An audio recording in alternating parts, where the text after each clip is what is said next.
Hey everyone, Jason Shepard of M0A.com, standing here with my good friend Chris Findley of MyFlightCoach.com, who came all the way down from Nashville to Florida just to see me, right, Chris? You got it. Of course. It had nothing to do with that mouse over in Orlando at all. Exactly, exactly. So here with Chris, we had to stop in. Of course, we wanted to do a video, and what I wanted to talk to Chris a little bit about was personal minimums, and it's going to differ. You know, remember, I'm flying here in Florida, and he's flying out in Nashville, so you've got some hillier terrain and everything else. What do you teach as a flight instructor for personal minimums to your students starting out? Well, generally for personal minimums for any of the students, what I want to do is really make sure that they have an understanding of their own abilities and capabilities with the airplane. The more familiar they are with the airplane, the better. How many hours have they flown in the last month? What's their currency look like? And then we look at the basics. We look at wind. What are they comfortable with? The crosswinds. What are they comfortable with? Crosswind into a crosswind component. Winds aloft. A lot of times we forget to check winds aloft. You know, is it blowing at 45 knots? Is it going to take me 5 minutes to get out and 25 to get back?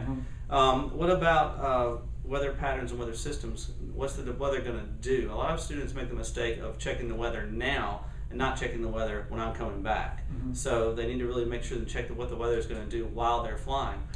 Also, I think it's important that students always are aware of a plan B. So what am I going to do if the weather deteriorates while I'm out there? So I want them to know the weather, I want them to understand the airplane, their currency, and especially what they're going to do if something happens out there. Right, I mean, you're exactly right.